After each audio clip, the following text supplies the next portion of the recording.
Bonjour à tous et à toutes, vous qui venez d'horizons lointains aujourd'hui. Dans notre assemblée, nous avons aujourd'hui la chance d'avoir des prédicateurs parmi nous, et d'excellents prédicateurs. Nous avons la chance d'avoir un pasteur retraité, excellent pasteur. Et nous avons même la chance d'avoir des Toulonnais, excellents Toulonnais. Bienvenue à vous tous. Et avant de commencer ce culte, qui je l'espère sera pour chacun d'entre nous une occasion de communion et de joie, je vais vous inviter à la prière.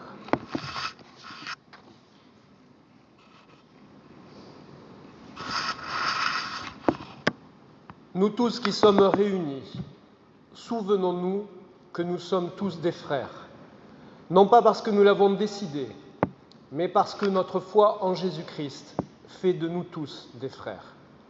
Nous sommes tous conviés au même festin, pauvres ou riches, jeunes ou vieux, malades ou bien portants, tristes ou joyeux, car à nous tous nous a été donné la grâce et la paix de notre Dieu. Amen.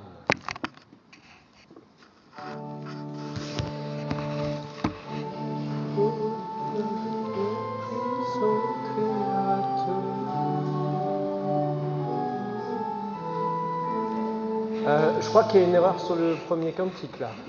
C'est « Ô Dieu Tout-Puissant Créateur ». Je ne crois pas qu'on soit encore entré dans le temps de carême. Pardon, hein, ou alors c'est moi qui commets une erreur, mais je ne crois pas qu'on soit encore dans le temps du carême. C'est mercredi. Non, on est encore dans le temps de l'épiphanie, tout à fait.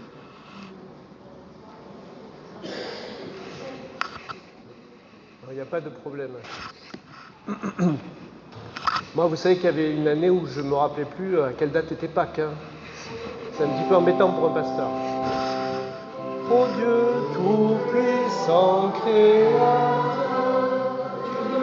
viens homme et serviteur, et pour nous sauver de la mort, tu viens partager notre sort.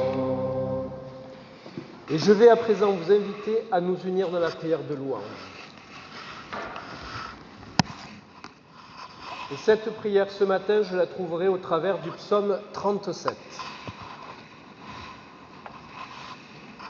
Dirige ton chemin vers le Seigneur, fais-lui confiance et lui, il agira.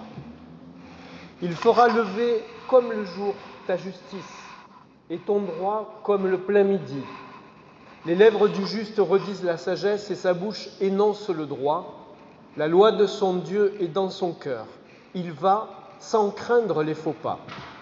Car le Seigneur est le salut pour les justes. Il est leur abri au temps de la détresse. Le Seigneur les aide et les délivre, car ils cherchent en lui un refuge. Amen. Et je vous propose de prolonger cette louange en chantant ensemble le psaume 33. Nous chanterons les 3 premières strophes.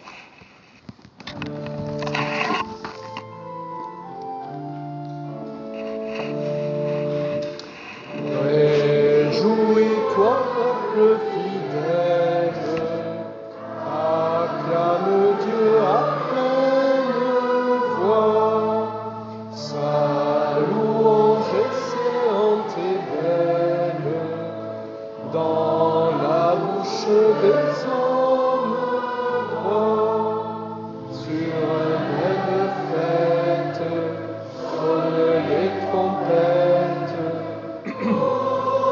chant nouveau, les cordes cithares, les voix les plus rares, les sons les plus beaux. Ta parole agit sur la terre, avec droiture et vérité. Partout son œuvre de lumière, il fait rayonner ta bonté. Que ta voix résonne, le chaos ordonne, le ciel resplendit, source des rivières, arrose la terre, le désert fleurit. Tu brises l'ordre des puissances, et tous leurs plans sont renversés. Mais tu poursuis sans défaillance les projets que tu as formés. Si cherchant ta route, mon peuple t'écoute, il vivra heureux, il verra le signe qui déjà désigne la cité de Dieu. Je vous invite à vous asseoir. Est-ce qu'on m'entend bien au niveau du micro? Ça va? Ok. Et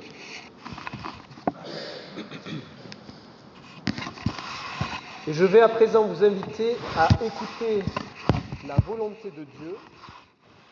Et c'est Jean-Claude qui va nous guider dans cette lecture.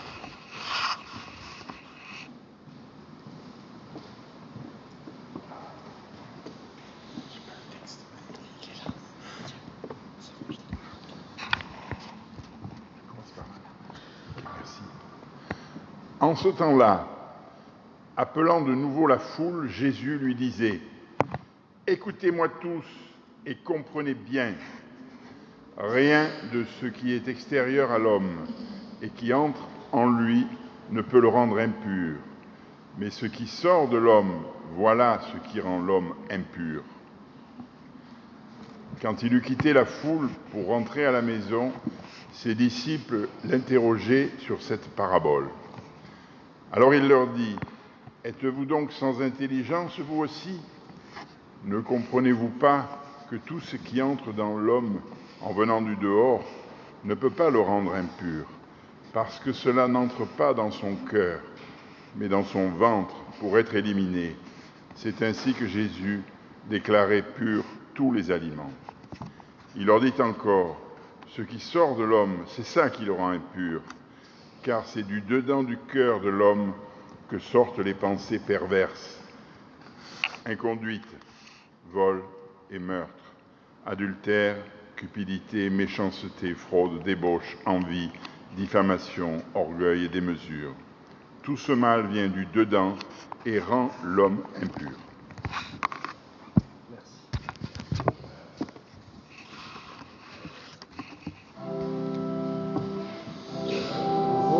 Volonté, Seigneur mon Dieu, deviendra ma sagesse. Moi, vouloir ce que tu veux, pour y voir ta promesse. Je chercherai ta volonté, si ton regard éclaire, je verrai Dieu de vérité, l'ombre de ton mystère.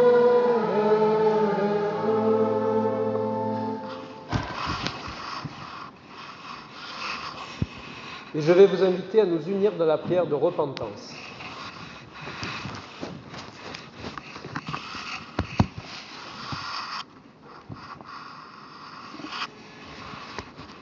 Heureux l'homme dont la faute est enlevée, le péché est remis. Heureux l'homme dont le Seigneur ne retient pas l'offense, dont l'esprit est sans fraude. Oui, mon Dieu, je t'ai fait connaître ma faute, je n'ai pas caché mes torts.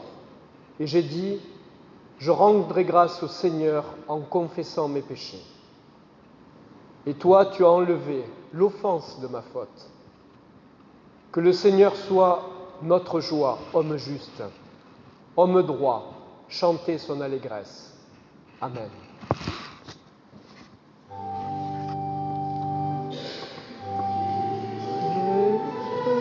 Ton regard sur moi, accorde-moi la grâce de vivre et de mourir en toi, de contempler ta face. Choisis mon cœur pour ton séjour, qu'il t'appartienne et chaque jour reviens y prendre place.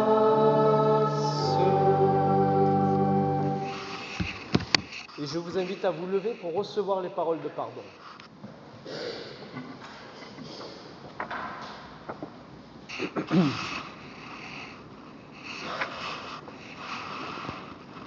Voici donc les paroles que nous pouvons trouver dans l'évangile de Jean au chapitre 5, verset 24. Celui qui écoute ma parole, dit Jésus, et qui croit en celui qui m'a envoyé, a déjà reçu la vie éternelle. Il ne vient pas en jugement, mais il est passé de la mort à la vie. Amen.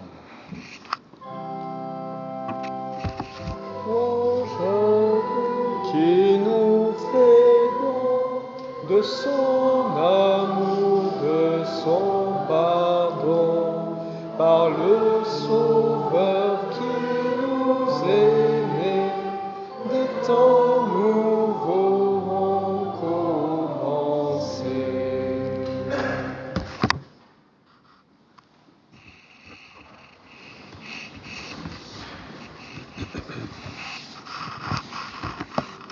Et avant d'écouter le texte du jour, le texte que j'ai choisi de méditer avec vous, je vais vous inviter à un instant de prière.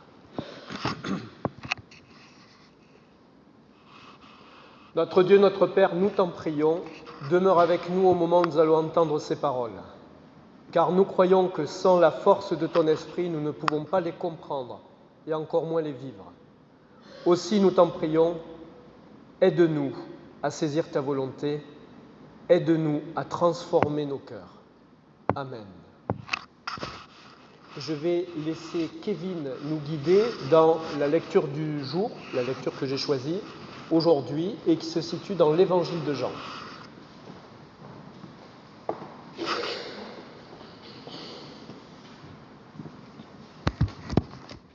lirons, vous m'entendez, oui ? Et nous lirons les versets 1 à 8.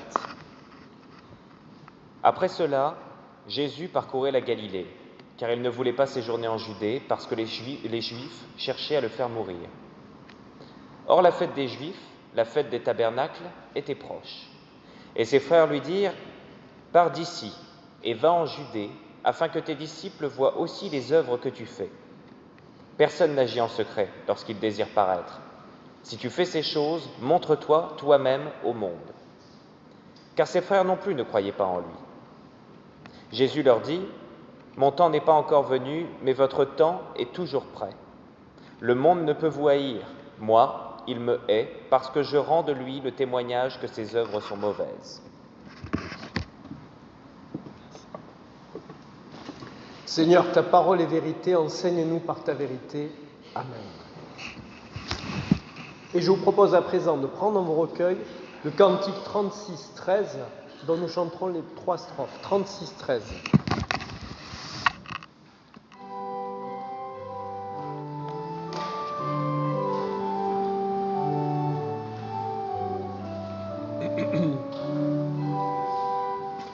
Sur ton Église universelle, Seigneur, tu veilles tous les jours. Tu veux que chacun puisse trouver ta joie et ton amour. Ton peuple cherche ta présence. Toi seul tu peux changer les cœurs. Nous n'avons pas d'autre espérance. Sois au milieu de nous, Seigneur. Fais-nous marcher dans ta sagesse, garder du mal et de l'erreur. Dans ta parole et ta promesse de ton pardon libérateur. Par l'Esprit Saint, tu nous éclaires, tu fais de nous des serviteurs. Nous t'appelons dans nos prières. Sois au milieu de nous, Seigneur. Que l'Évangile se répande par notre exemple et par nos soins. Que tous les hommes qui l'entendent soient à leur tour nouveaux témoins. Que ton amour les renouvelle, plein d'espérance et plein de foi, afin qu'au monde il te révèle, toi seul Seigneur et roi des rois. Je vous invite à vous asseoir.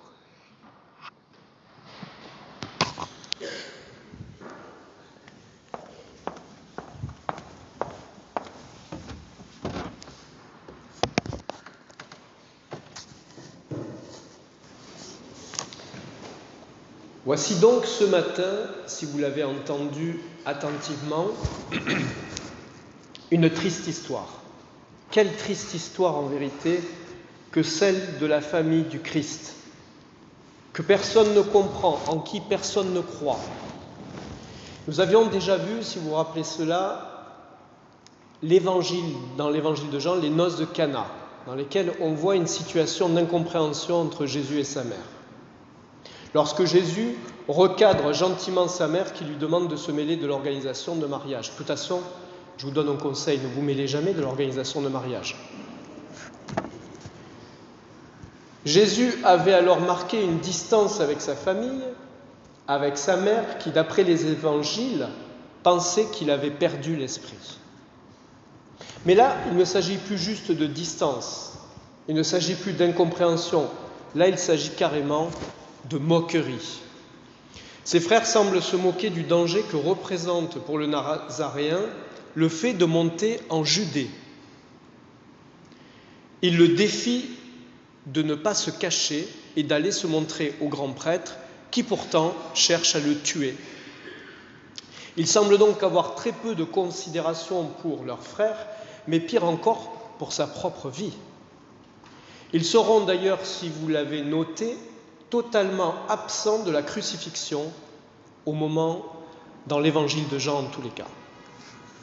Voilà donc Jésus abandonné, y compris par sa famille. Et dans cette discussion étonnante, je relève tout de même une chose intéressante.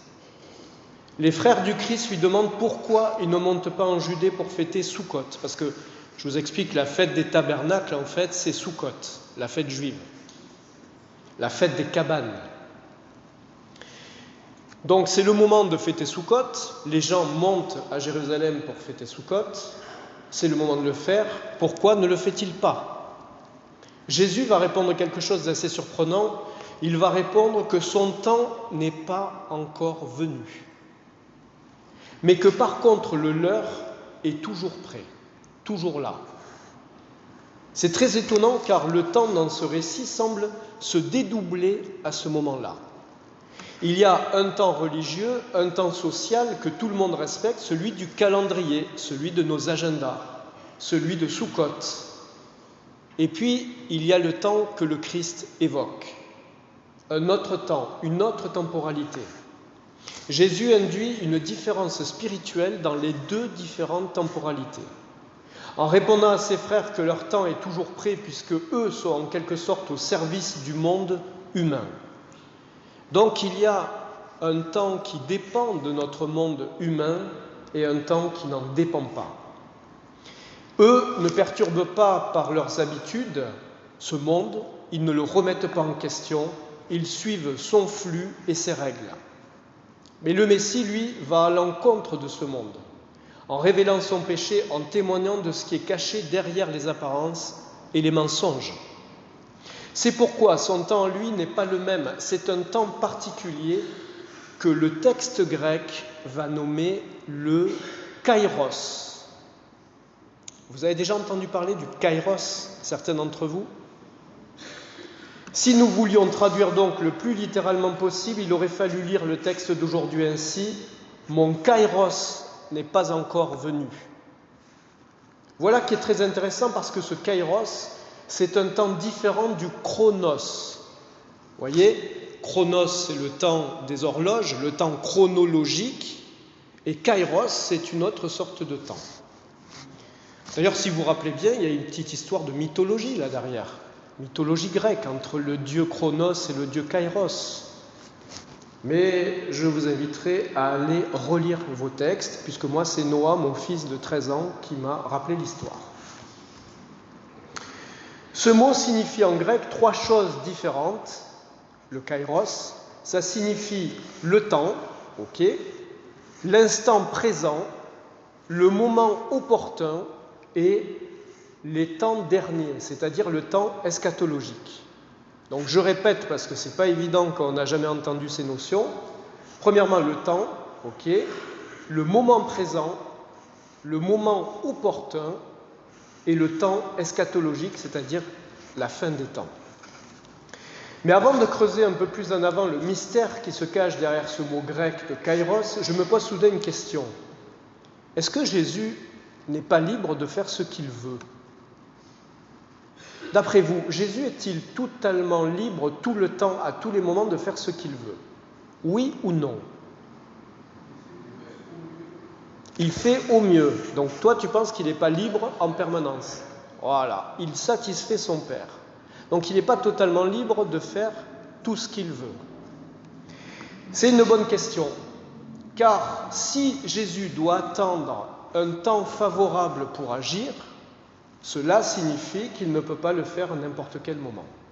Et s'il ne peut pas le faire à n'importe quel moment, ça veut dire qu'il n'est pas totalement libre de le faire quand il veut. Cela signifierait que la liberté même du Fils de Dieu est soumise à certaines règles. Jésus n'avait-il donc pas de libre arbitre ? s'il lui fallait attendre le bon moment pour agir? Voilà la question que je me pose ce matin. Je sais que déjà certains d'entre vous se disent « Mon Dieu, ce pasteur, il blasphème quasiment en posant ces questions », mais je pense que c'est quand même une question importante. Voici un point qui m'intéresse particulièrement, car en effet, le kairos ici désigne deux choses. À la fois le moment opportun d'agir, mais aussi un moment spirituel, c'est-à-dire eschatologique, qui échappe à nos déterminismes, qui échappe à toute temporalité. Mais ce temps-là, le kairos, par définition, il n'est pas toujours là, il n'est pas toujours présent. Il est une sorte de rupture dans le quotidien, dans le déterminisme de notre existence humaine. Comment pouvons-nous comprendre cela concrètement? Eh bien, pour ce faire, je vais vous poser une question. On va diviser l'assemblée en 3 groupes. Ne vous inquiétez pas pour très longtemps. D'abord, on va commencer par le premier groupe. Qui pense que nous sommes totalement libres dans la vie? Levez la main, s'il vous plaît. Totalement libre, hein? C'est vrai, on peut faire ce qu'on veut. Personne. Bon, je vois que quand même il y a des gens qui réfléchissent, c'est bien. Qui pense que nous sommes partiellement libres? Ok. Partiellement. Vous devinez le troisième. Qui pense que nous n'avons aucune liberté? Ah, il y a quand même des personnes qui pensent qu'on n'a aucune liberté. Vous voyez, c'est intéressant ce petit sondage. Le libre arbitre, en effet, qu'est-ce que c'est que de dire que nous avons le libre arbitre? C'est d'affirmer la liberté totale de l'homme. L'homme posséderait une volonté propre qui lui permettrait de décider en dehors de toute forme d'influence de façon autonome. C'est cela que nous appelons communément la liberté, de pouvoir faire ce que nous voulons, lorsque nous le voulons, sans être influencé par personne. Ce libre arbitre, qui serait donc une forme de liberté totale par son simple vouloir, moi, je n'y crois pas. Je ne crois pas que cela existe réellement. Je crois que notre expérience humaine de tous les jours le prouve. Par exemple, nous sommes élevés dans un pays, dans une société, dans une famille, qui va influencer, voire déterminer énormément nos actions. Des choses d'ailleurs dont la plupart du temps nous sommes totalement inconscients. En parlant de conscience, l'inconscient pose un gros problème à la liberté humaine. Parce que si nous faisons des choix inconscients, comment pouvons-nous dire que ces choix sont libres? Vous vous rappelez, il y a quelque temps, il y a mon ami François Bourgognon, psychiatre, qui venait nous parler un petit peu de ce problème de la conscience. Et il nous avait dit quelque chose d'étonnant, c'est que d'après des statistiques, nous ne serions conscients que 2 heures par jour. Ça veut dire qu'en fait, on agirait consciemment, c'est-à-dire en pensant à ce qu'on est en train de faire, que 2 heures par jour. Le reste du temps, c'est comme si on était en pilote automatique. On ne fait que agir par habitude. On ne fait que réagir par automatisme. Autre problème lié à notre soi-disant liberté, qu'en est-il de notre corps? Parce que je rappelle que si notre corps, par exemple, a décidé que nous ne pouvions plus bouger parce que nous avons 40 de fièvre, vous pouvez vouloir ce que vous voulez, vous ne bougerez pas. Et qu'en est-il de la maladie, qui, par exemple, s'attaque quelquefois très fortement à la volonté? Je prends l'exemple de la dépression, qui, par définition, est une maladie qui s'attaque à notre volonté. Celui qui est malade de dépression ne peut pas vouloir parce que c'est le propre de la maladie.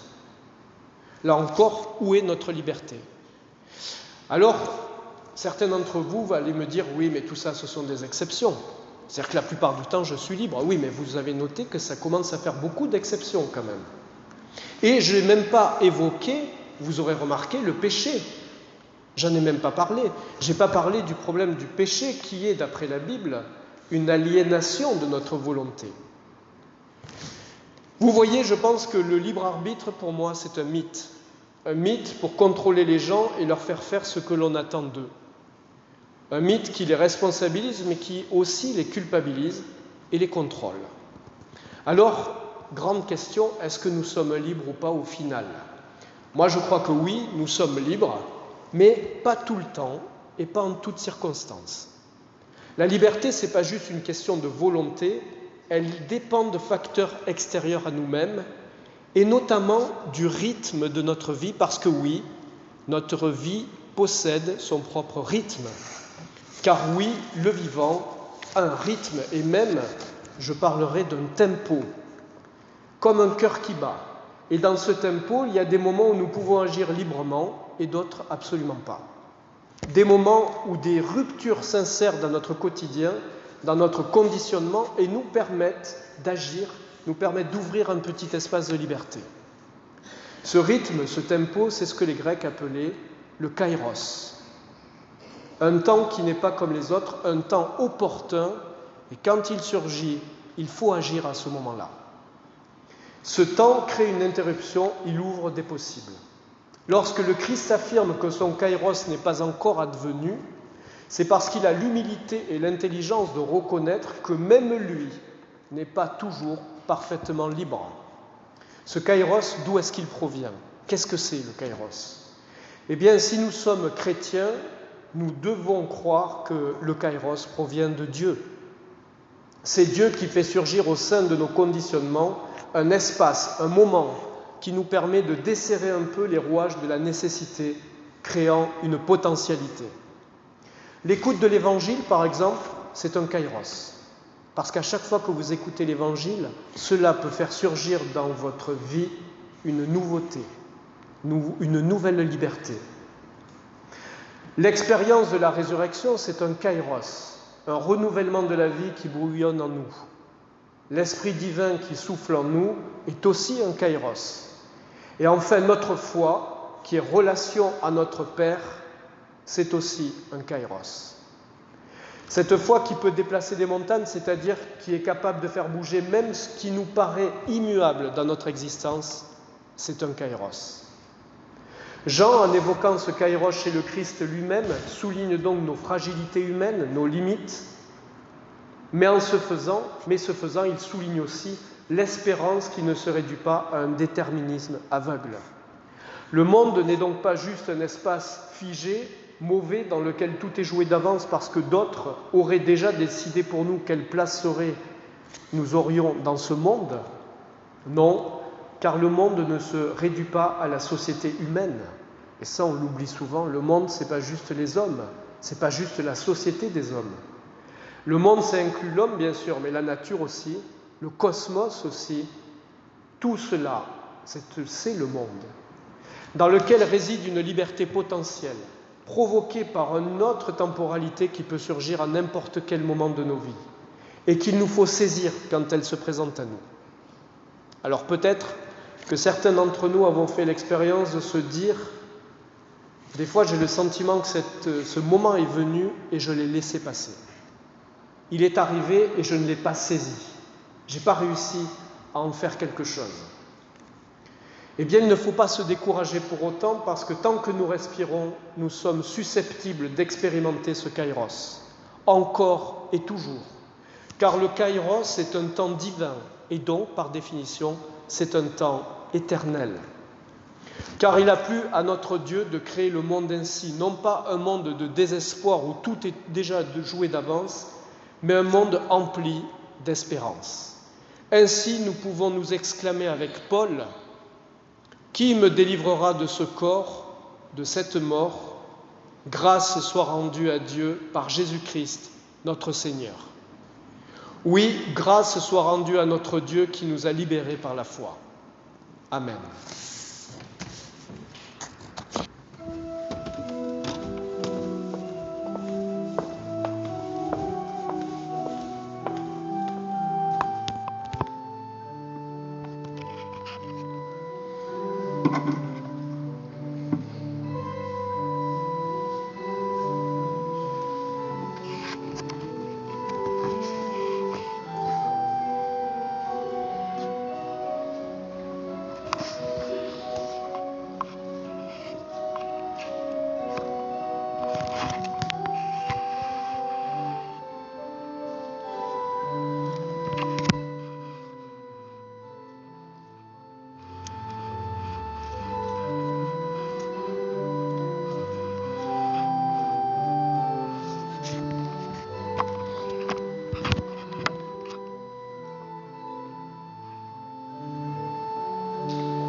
Je vais à présent vous inviter à prendre dans vos recueils le cantique 4402 et j'aimerais savoir, est-ce que vous pensez qu'il est connu?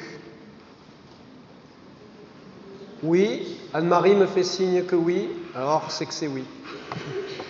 Alors on va tenter de le chanter ensemble. 4402, Seigneur, je t'abandonne.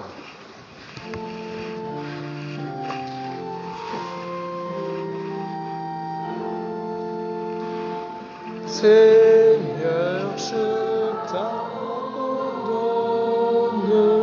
ma vie et ma personne.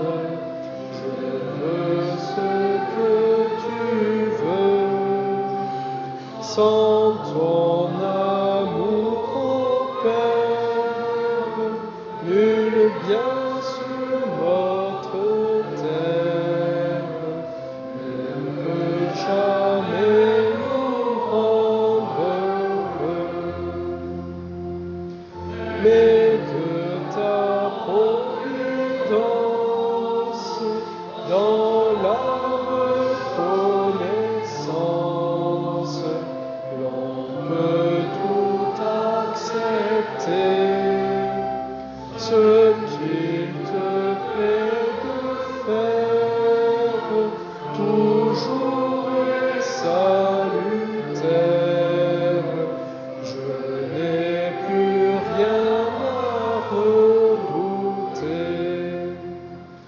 Quand le malheur menace, je compte sur ta grâce et je regarde à toi. J'éprouve ma faiblesse, mais je dans tes promesses ma force qui soutient ma foi. Bon ben ça va, il est très connu. Je vous invite à vous asseoir.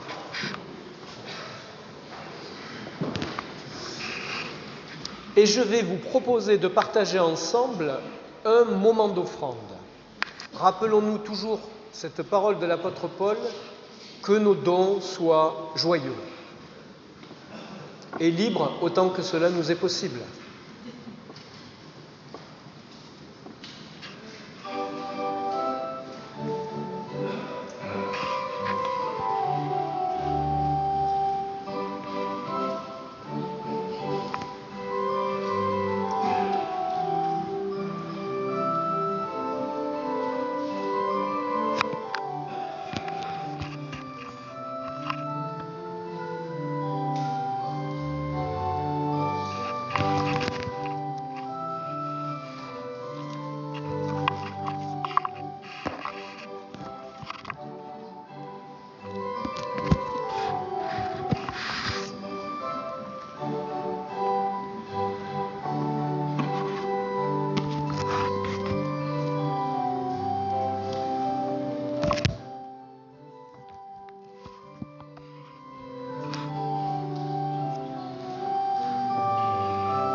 Ô notre Dieu, notre Père, c'est notre joie de te reconnaître comme un Dieu libérateur.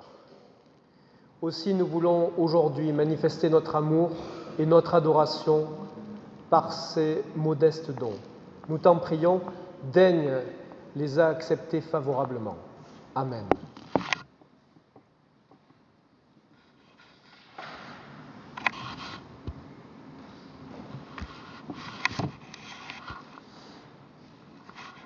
et je vais vous inviter à vous préparer à partager ensemble le repas du Seigneur.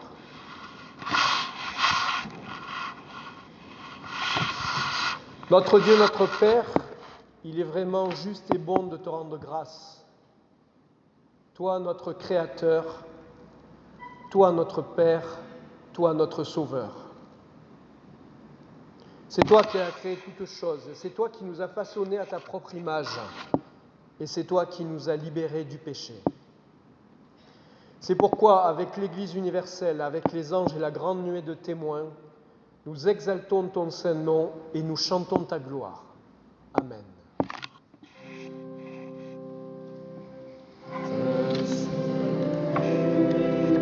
Christ est mort, Christ a souffert, Christ est mort, Christ a ressuscité, Christ est vivant, Christ reviendra, Christ est là, Christ reviendra, Christ est là. Je vais vous inviter à nous lever pour réécouter les dernières paroles de notre Seigneur.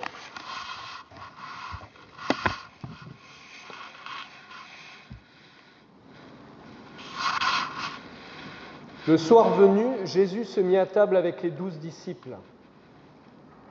Pendant le repas, il prit du pain et après avoir rendu grâce, il le rompit en leur donnant. Et il dit : « Prenez et mangez, car ceci est mon corps. » Ayant aussi pris la coupe et rendu grâce, il la leur donna en disant : « Buvez-en tous, car ceci est mon sang, le sang de l'alliance versé pour vous. Je vous le dis désormais, je ne boirai plus de ce fruit de la vigne jusqu'au jour où je le boirai avec vous, nouveau dans le royaume de mon Père. Amen.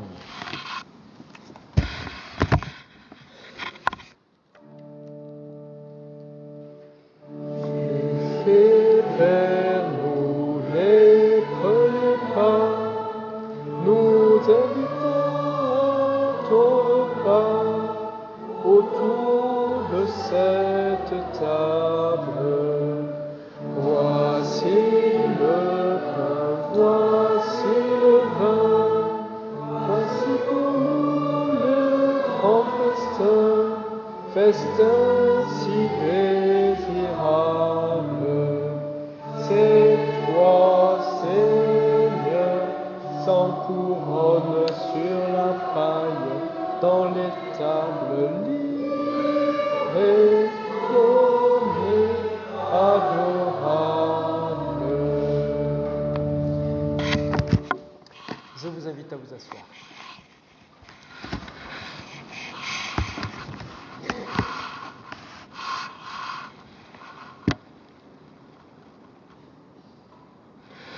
Notre Dieu, notre Père, tu le vois, il n'y a ici qu'un peu de pain et une coupe.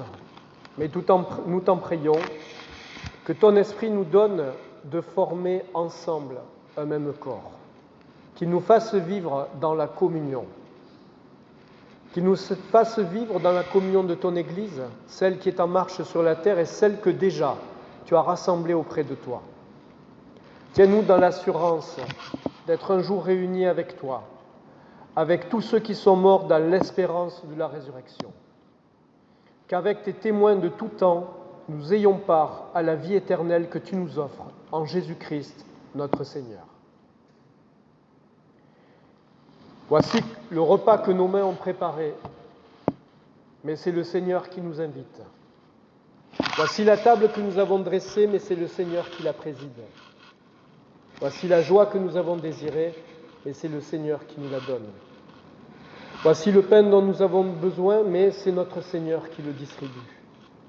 Tout est prêt, nous dit le Seigneur, venez.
Alors avant de commencer à nous unir dans ce rite très ancien que nous a légué le Christ, j'aimerais rappeler que le conseil presbytéral vous invite à nous attendre chacun et chacune afin de communier tous ensemble.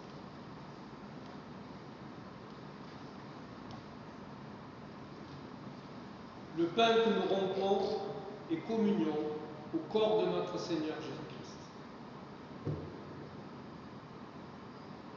La coupe de bénédiction pour laquelle nous rendons grâce est communion au sang de notre Seigneur Jésus-Christ, ce sang qui est une nouvelle alliance.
Je vais à présent vous inviter à communier ensemble.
Je ne sais pas si tout à l'heure vous avez été attentif au chant que nous avons chanté tout de suite après la prédication, mais ce chant était particulièrement intéressant parce que finalement il disait que chacun d'entre nous au cours de notre vie, on peut percevoir cette vie comme un destin.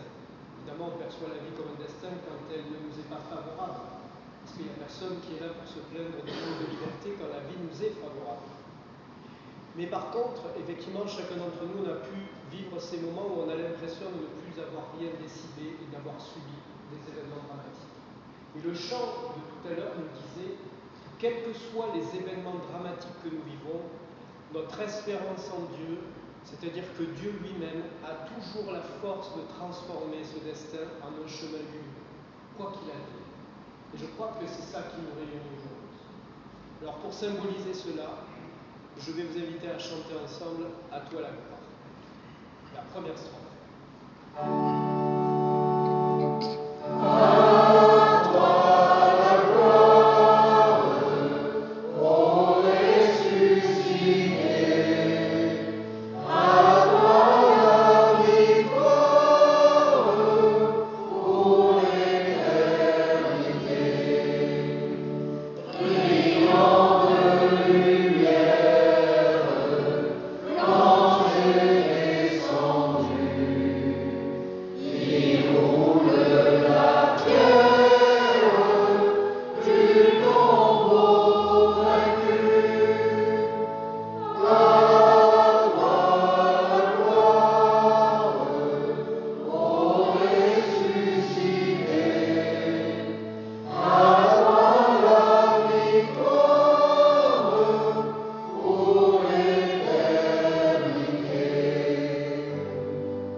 Notre Dieu, notre Père, nous te rendons grâce pour la force et pour la joie que tu nous procures, pour cette communion au corps et au sang de ton Fils, pour sa présence en nous et avec nous chaque jour. Envoie-nous dans le monde avec la puissance de ton esprit pour vivre et travailler à ta gloire. Amen. Allez dans la paix de notre Seigneur.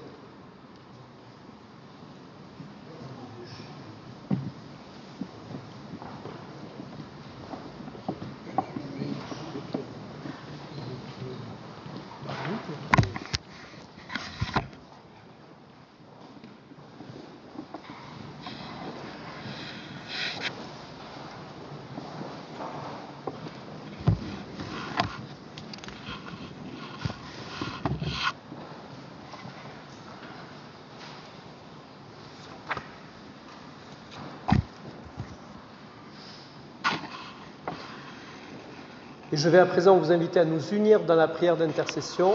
Et c'est Françoise qui va nous guider dans cette prière aujourd'hui.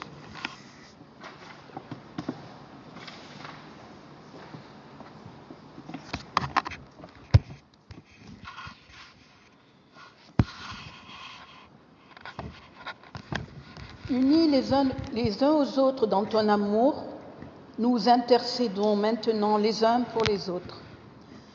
Nous te prions, Seigneur, pour tous ceux qui souffrent, pour les victimes de la guerre et de l'injustice des hommes, notamment pour les victimes de la guerre à Gaza et de la guerre en Ukraine, pour ceux qui ont faim ou froid, pour ceux qui pleurent et qui ne trouvent pas la consolation, pour ceux dont la conscience est chargée et qui ne trouvent pas le pardon, pour ceux qui te cherchent, peut-être sans savoir ton nom et qui ne t'ont pas encore trouvé, pour tous les êtres qui nous sont chers et que nous te nommons dans le secret de nos cœurs.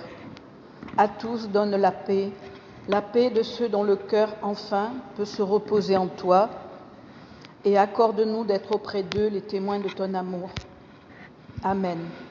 Et nous te prions avec la prière que le Christ lui-même nous a appris. Notre Père, qui es aux cieux, que ton nom soit sanctifié, que ton règne vienne, que ta volonté soit faite sur la terre comme au ciel. Donne-nous aujourd'hui notre pain de ce jour. Pardonne-nous nos offenses, comme nous pardonnons aussi à ceux qui nous ont offensés. Et ne nous laisse pas succomber à la tentation, mais délivre-nous du mal, car c'est à toi qu'appartiennent le règne, la puissance et la gloire pour les siècles des siècles. Amen.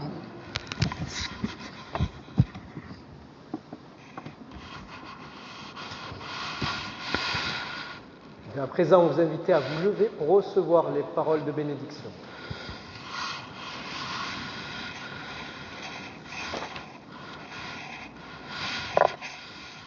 Voici ce que nous pouvons trouver dans la première épître aux Thessaloniciens.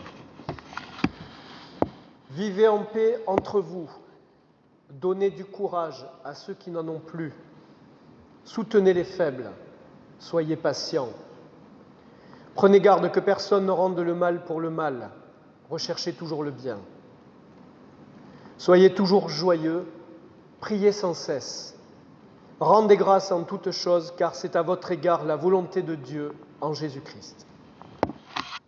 Que Dieu nous bénisse et qu'il nous garde, qu'il nous accompagne aujourd'hui dans les chemins ténébreux que nous pourrions traverser, les moments de solitude, les moments de souffrance ou de doute. Et que Dieu nous accompagne aussi dans les chemins plus lumineux de notre existence, dans les chemins d'entraide et de soutien, d'amour et de fraternité. Que Dieu soit avec nous aujourd'hui et tous les jours de notre vie. Amen.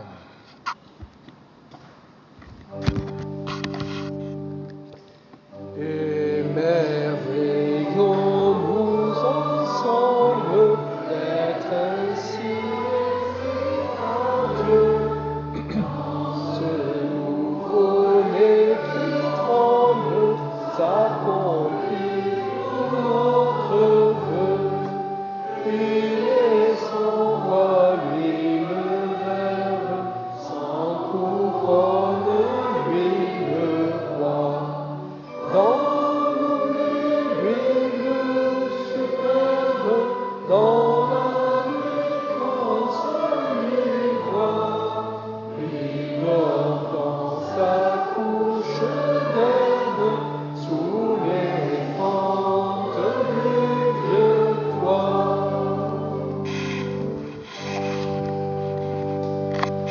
Je vais à présent vous inviter à vous asseoir afin d'écouter le dernier morceau musical.